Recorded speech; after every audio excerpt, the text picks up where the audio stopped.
Good morning, or good afternoon, good evening. Hey, whenever you're watching it, we just thank you for watching. I'm Gordon with This Is How We Did It, our YouTube channel.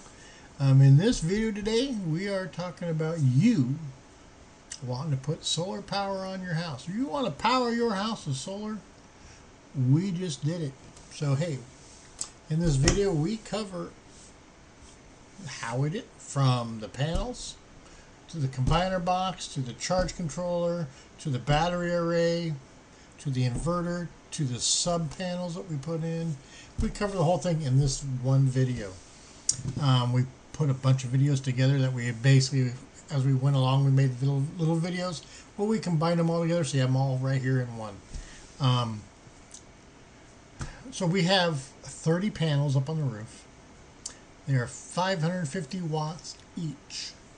So in the heat of the day, so like from noon to 4 o'clock, 5 o'clock, they're producing anywhere, well, we'll just say at the max, they're producing 16,500 watts of DC power per hour. That's a lot of power. So make sure you do not undersize your wiring. Do not overpower your charge controllers. I might be getting too far. We're talking about all this in the video. So in this video, we'll talk about our panels, how we have them wired in series and parallel. Very important. We'll talk about our combiner box and what it does, the fuses that are involved in it for protection of lightning and surge protection. And then we'll go in and we'll talk about charge controllers. If you're having batteries in your system, you have to have charge controllers. They basically stop the batteries from overcharging. So you don't want your solar panels to produce so much power that it's constantly charging those batteries. Oh, batteries are full. Stop, don't give us no more power. That's what the charge controller does. And then we go into bus bars and breakers and disconnects and that kind of stuff in there. And then into the hybrid solar inverter. Our system is a hybrid solar inverter. What that means is you have, well, let me back up a little bit. You have three main types of solar systems. You have on-grid, which is net metering, which is basically you just have panels on your roof. You got a basic inverter that powers 110 volts or 240 volts, usually 110 volts, back into your commercial power panel, and that feeds power back to the commercial company. They give you credits for that power. Not a bad way, not a great, it's not bad. Off-grid means there is no commercial power involved whatsoever. If your solar panels do not create enough power, you have to hook up a generator to charge your battery bank. Oh, I'm sorry, on on-grid net metering, no batteries. Okay, but in off-grid systems, totally off-grid, you need to have a battery bank to get you through the night till the sun comes back up and charges those batteries again. Okay, in my area, the Northwest, not a lot of sun in the winter. I mean, it's there, but it's so we built our system to be winter-based and try to grab as much solar as we can to charge those batteries. But we still need help. There's just not enough sun to get us through the night, because our whole house is electric. Everything. Wall cadet heaters, the oven, the hot water tank, the hot tub. We burn a lot of power. I mean, we're talking 600 monthly. Let's say 550 to 650 average all year long on our power. Well, since we put this in, pretty awesome. But okay, I digress. Our system, if the solar panels do not supply enough power, so at 7 o'clock in the morning I get up, my solar panels, or my batteries are at 15-20% left through the night. If the sun doesn't pop out right away, those batteries are going to go boom, boom, boom, boom, boom. and deplete. Well, if the sun doesn't come up, it's like, pff, the house is dead. But with a hybrid system, the commercial power kicks in. Back up, back up. The inverter that's up on my wall has a built-in charger for those batteries. Okay. And it goes from 0 to 100 amps on what it will give to those batteries. I have it turned down as low as I can get it because I want it basically, if I don't have enough power to get through the night, right now in the summer we're great, but in the winter when I start walking at heaters and stuff, that power by 3 o'clock in the morning is probably going to be pretty depleted. So I'm probably going to need help. When I have 500 amp hours worth of battery, so I have a lot of batteries, but still I don't think it's going to be enough. So that's why we're putting in the water wheel. Anyway, so that inverter, the hybrid inverter, the automatic transfer switch, when the batteries get low, it reads that the voltage of the batteries. It says, "Whoop, batteries are dead." Give them some power. So the inverter automatically switches the transfer switch with it's built into the inverter, and it starts charging those batteries. Okay, this inverter, the whole sub panel that's tied to the inverter, is always running on those batteries, right? So as soon as that inverter clicks over, starts charging those batteries, it also is still powering that sub panel to run the house. But also, if the sun does pop up, it's charging the batteries through the charge controllers directly into the batteries to charge them also. So it can do both. It can do commercial power and battery power to charge those batteries. I have a Sungold system. The whole thing is, my whole system is Sungold power. It works great. It is a no frills, power producing sumbitch. Like I said, there's no frills, there's no Wi-Fi, there's none of that. You can get something for like $130, which I purchased. Got in the mail today, so I'll probably put that in this weekend. But hey, I'll make another video on that. But it will monitor all of what a Wi-Fi, those big, those newer systems that aren't, have all the bells and whistles. Like I said, my system, it's 18 kW, Sungold powered, no frills. It just produces power. Anyway, guys, let's get on with it. Thanks. Oh yeah. Thumbs up. And hit the subscribe button for the channel. Thanks. Alrighty, solar panels. Solar panels come in multiple sizes. 12 volt, 24 volt, 36, 48 volt. All of my panels are 48 volt and they're 550 watts each. So this panel right here, we're looking at right here, it's damn near 4 feet wide by 7.5 feet tall. It produces 550 watts at 48 volts. Okay, so this panel, these 8 right here that were closest to us, these are basically 2 sets of 4 wired in series. The way I did this is we first put this panel down and then that panel.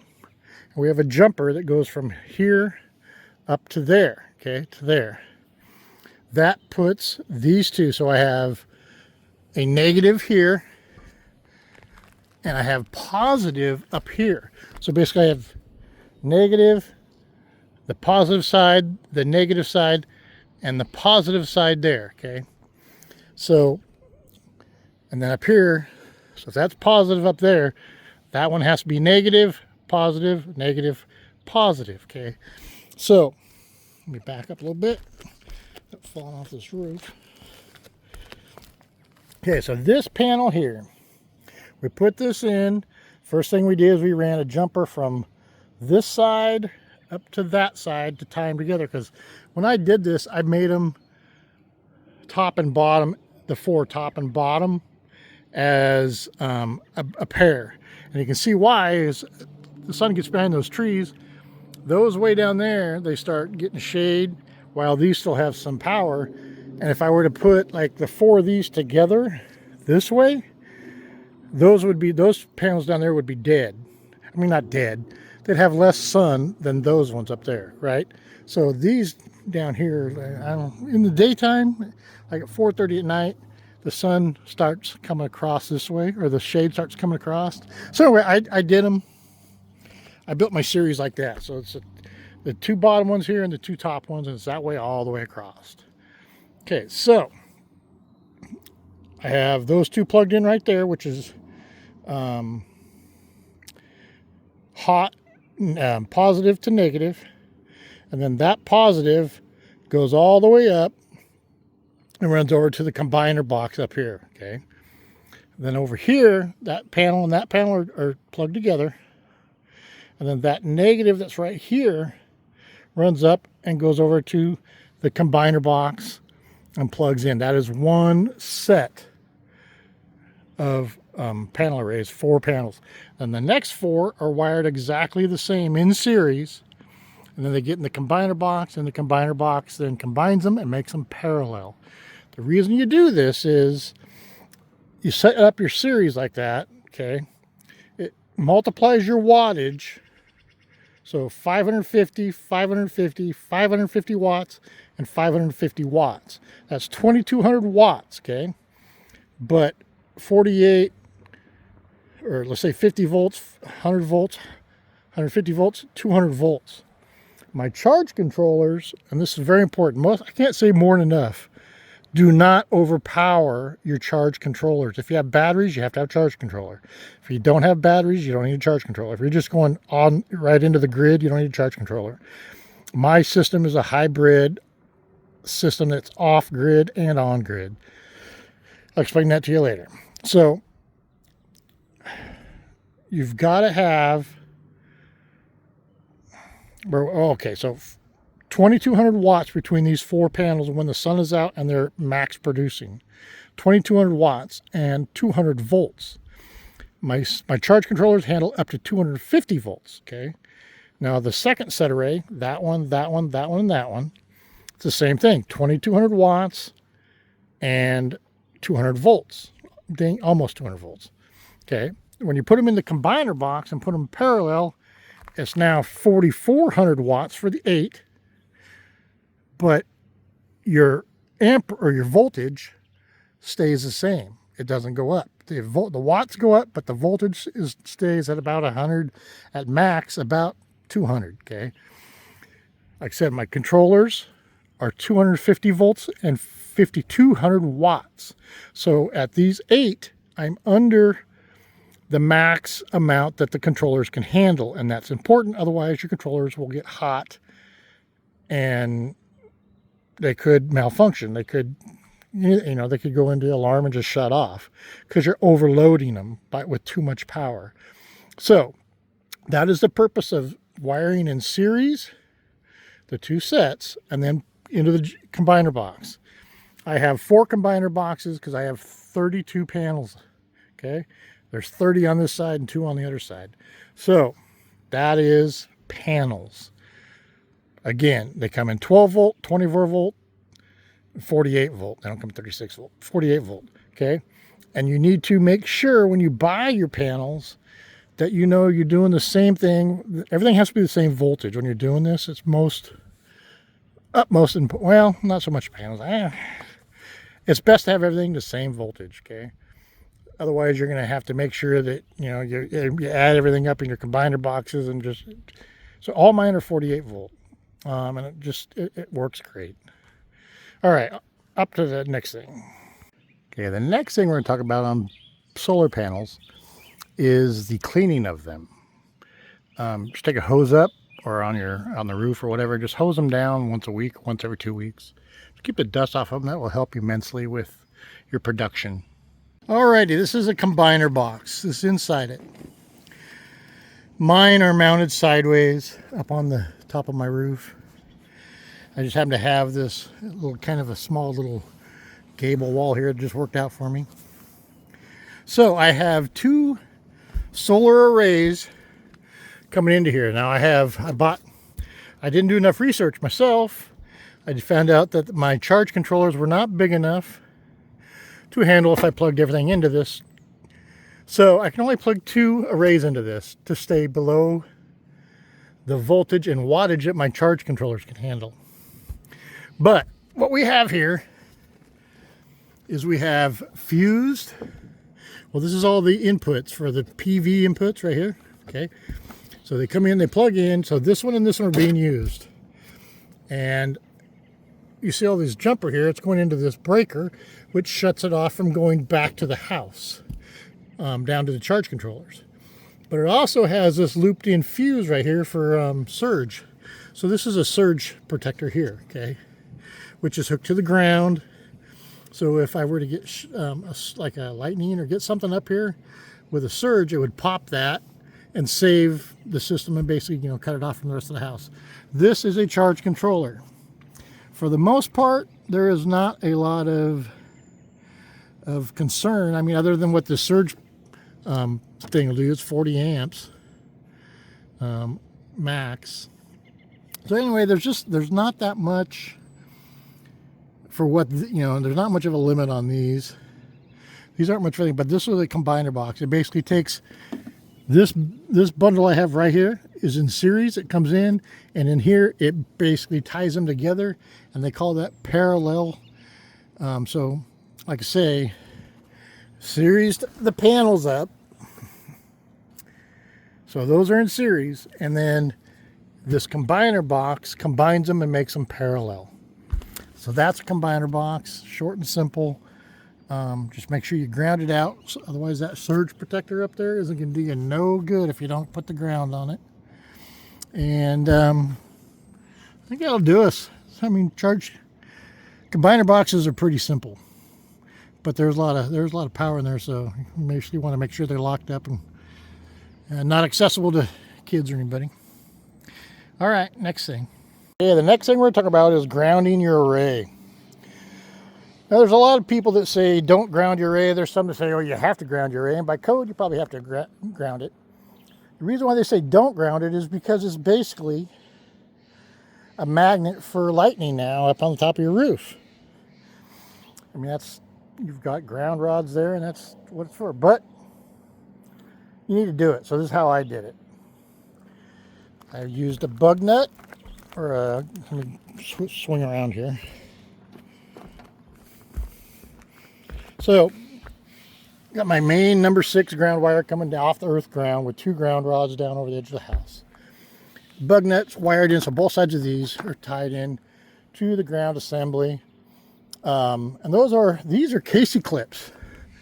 They're a phone man's for grounding out phone cables. But basically there's little jagged edges on both sides of that thing, and then 2 screws that clamp it down. One clamps down the jaws basically, and the other one puts clamps the wire onto it. You could probably stop any phone guy along the road and say, hey, you got any Casey clips? And they probably give them to you. And then this here is just an electrical bug nut. They also call them acorns. Anyway, guys, that's how you ground it. You know, they say don't. They say they, you know, I don't know. They say don't do it. Some say do it. I don't know. I don't have a preference there, but I did it because it is code here. All right, charge controllers. Do you need a charge controller? If you got a battery bank, then you got to have a charge controller. The charge controller takes the solar inputs and it basically monitors the batteries.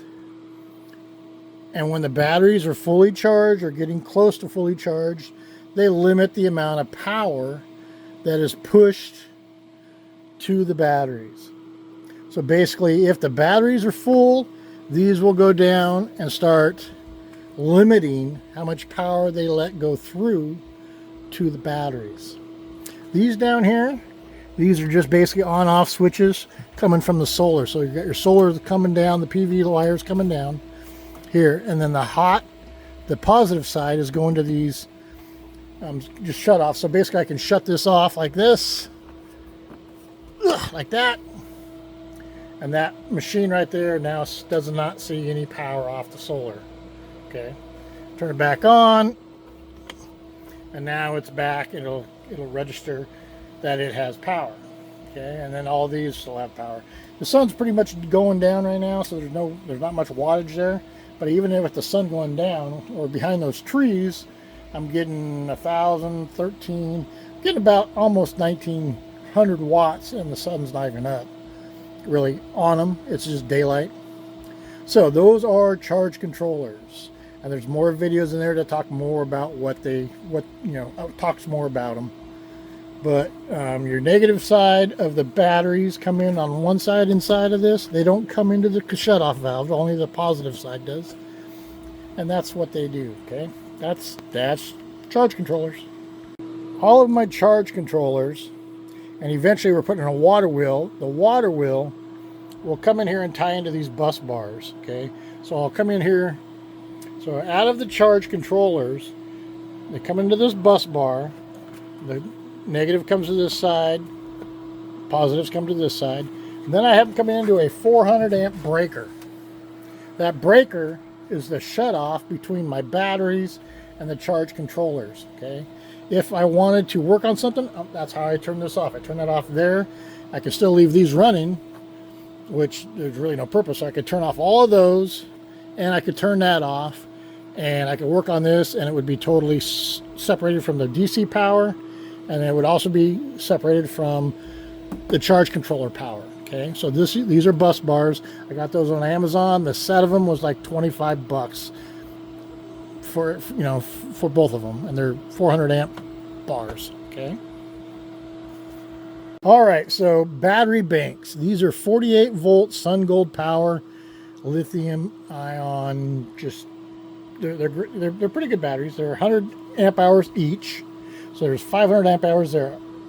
Now, my house, we have an 18,000 watt inverter. We have everything in our house is ran off power. We have no gas. We have no propane. Everything is power. We have wall cadet heaters in every room. We have a hot tub. Here's our sub panel. You can see everything that's on our system. It's full.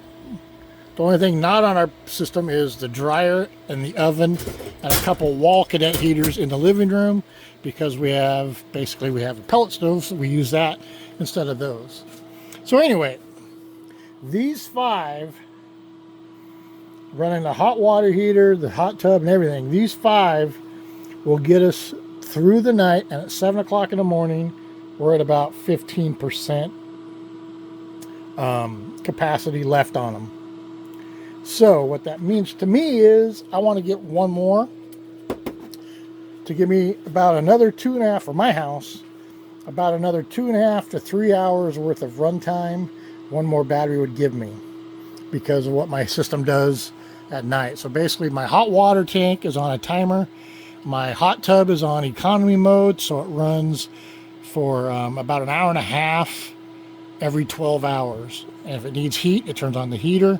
Otherwise, the pump circulates the water in the tub to clean it. So batteries, to have this, if I were to just buy lithium batteries, I would have to buy, well, there's 5 of those, so 5 times 4, I'd have to buy 20 lithium batteries and have them all tied together here to equal what these 5 are doing. If there are 12 volt batteries I bought, you'd have to have 20 of them to equal what that is. This is a much cleaner system. This rack, comes with these heavy duty coasters and everything. Oh, I also put bus bars on this. So, Will is one smart kid. You'll find him on YouTube. He is beyond his age and wisdom, man. He basically, I watched one of his videos, said, yeah, put everything on a bus bar. Oh, I need to put a cover on this bus bar. I don't know where it's at. It might have fell off.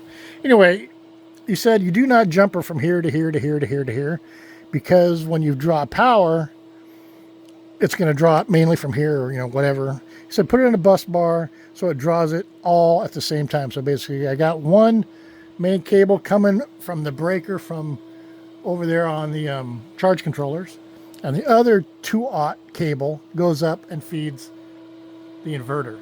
Okay, so basically, another bus bar over here on the side. Now there again, there's that bus bar that I bought from Amazon.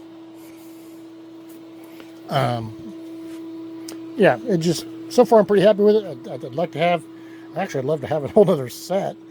So hey, if Sungold's watching, I could sure use some, I could use another one. Anyway, that's batteries. All right, inverters. Now inverters, you have on-grid, off-grid, and hybrid inverters. Ours is a hybrid inverter. What that means, a hybrid inverter, it runs on DC power and it has AC power input also. So in my commercial panel here, I have a breaker that pumps electricity out and into these wires right here. So on this, for my setup, it might be different on yours, but on my setup, I need 110 volt AC, 110 volt AC. So I have now 240 volts AC. No neutral comes into this. The neutral does not come into here. The ground does, okay, but no neutral. The machine will create the neutral for the output.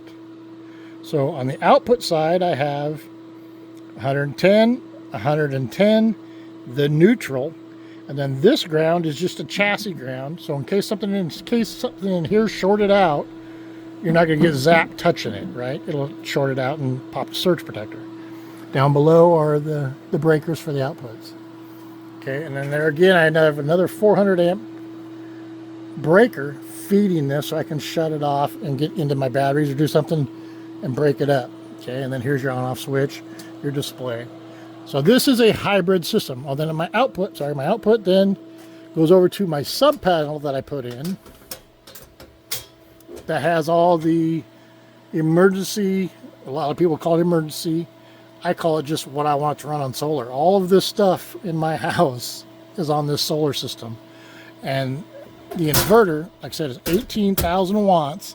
It's usually running at about 6% of what it can do. When I turn on the pool pumps and start running the koi pump and all that, it might jump up to 12%. At night, when the hot tub runs and the water heater kicks on at 5 o'clock in the morning, and the hot tub's running from 4 to 5:30 in the morning, it might jump up to about 36%, which is when it burns my batteries at night. Okay, so in the winter, these batteries aren't going to last, because if I start running heaters in the house, they're not going to last. So I'd love to have one more. So anyway, back up here to this inverter. Okay, so it's a hybrid inverter.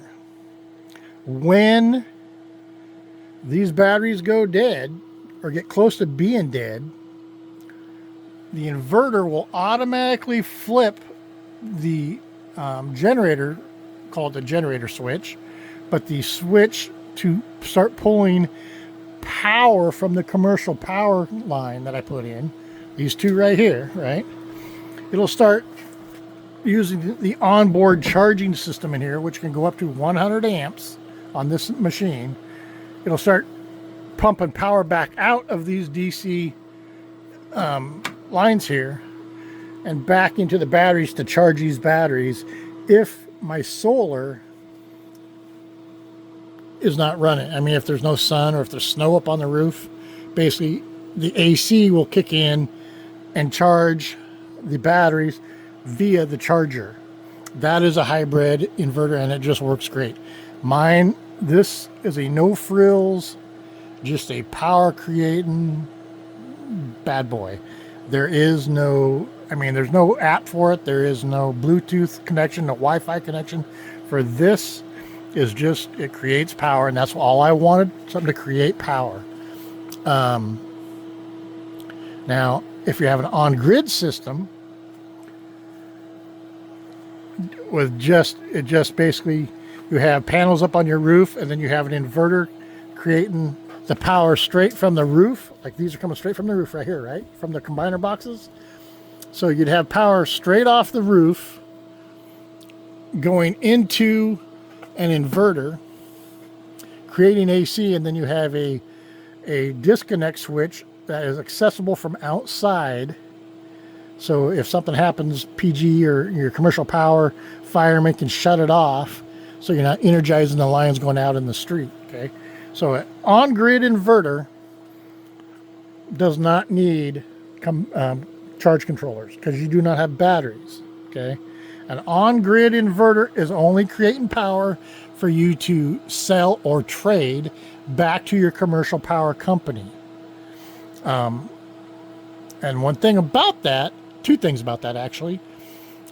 Here where we are, we have Portland General Electric for our power company. They give you credits. So basically, your inverter is making power, you're selling it back to the commercial power company. They give you credits to apply towards your power bill, which is a great way to go. Nothing wrong with that. Here, every year, they wipe your credits clean and they give them to the people that can't pay their power bill as a donation, basically. So you're creating power if you have everything left over in March, I think it is here, the default month that they cut you off and start you new. If you don't have, if you have some credits left, they wipe them out. So you start fresh, okay? That's the first problem with it. The second problem with it is if you have on-grid, solar system. You are producing power, right? Boom, boom, boom. Yeah, my stuff's up here producing. A windstorm comes along and blows down the power. A car wreck happens and knocks down the poles. Something happens, okay? Something happens, they shut off your power. So your house has no commercial power. Well, guess what? They actually shut off your inverter also. So if the inverter does not see commercial power, it shuts off because it cannot put power out on the lines going backwards if there's a problem. So let's say there's a lineman out working on a line. He grabs a power line that's sitting on the ground. He thinks it's dead, but it's actually getting power from your house. That is why they shut it off. So if the power goes out, you still have no power. Even though you have a solar system, you have no power, okay? Then the last option is off-grid. Now an off-grid system has your solar system. You can have batteries or not have batteries. Obviously though, if you're off-grid and the sun's not up and you have no batteries, as soon as the sun goes down, you have no power, okay? So an off-grid system, you're probably going to want a bank array, bank array. Yeah, you're going to want a bank array for sure. You're going to want a bank of batteries to get you through the night, okay? Now, like I said, my solar system can create 17,000 watts of power per hour. But if the sun's not up, they aren't doing nothing, okay?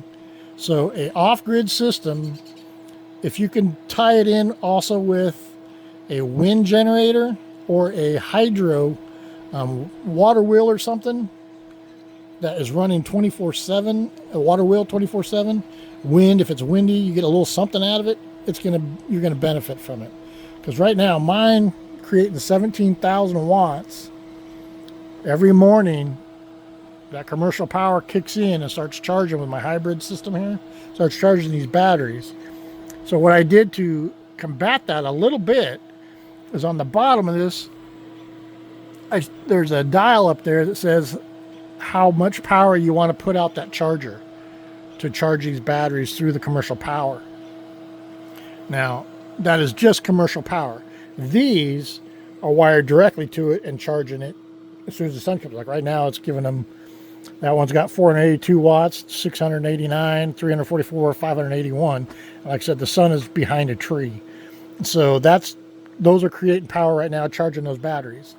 And this is running off of the batteries and the solar chargers, okay? But in the morning, at say 8 o'clock, 9 o'clock, whenever these batteries go dead, commercial power kicks in. But I have it turned down. It could go to 100 amps for a fast charge, but I turned it all the way down to 20 amps, 15 to 20 amps, something like that, as low as I can get it. So it basically just trickle charges these batteries while the sun is coming up, and these can kind of join in and help to charge these batteries, okay?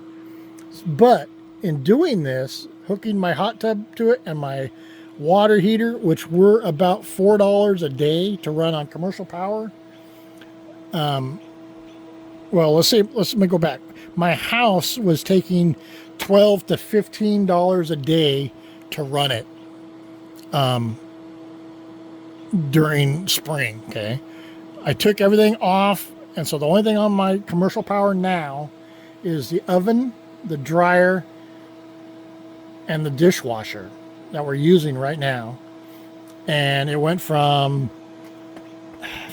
$12 to $15 a day down to $2.50 to $3.50, $4 a day. Even with commercial power kicking in to charge in the morning, if I don't have a lot of sun. We've had the last week, we've had very little sun. We've had a lot of rain. We're here in Oregon, so we've had a lot of rain. Anyway, guys, I'm rambling on. This is our inverter class. I've got questions. I'd be happy to answer them if I know the answer. Anyway, thanks, guys. Have a great day. All right, our next class is the panels. So over here we have the commercial power, which is from right out of the meter. And then we have our solar panel, electrical panel, the breaker box. So this is what all the stuff I have in my breaker, my solar system. Okay, it's every outlet in my house, every light in my house, the well, the hot tub, 7 wall cadet heaters. I'm sure there's other stuff in here I'm missing, but anyway, there's a lot of stuff in this that this bad boy runs all day long. My commercial power panel has the dryer, that's a spare, those are wall heaters. Those are wall heaters. So that's the dryer. Oh, that's the line that feeds back to the charger for this. And the range. That's a spare. That is the dishwasher. That's all that's running on my commercial power. Okay, so but this 100 amp right here, that's what feeds over for the charger in this to charge the batteries. So when you do a solar system, an off-grid or a hybrid system, you're going to want to put in a sub panel. So you're going to come out of your inverter right here. These are the outputs. That's 110 volts. That's 110 volts. That's my neutral. This is a chassis ground.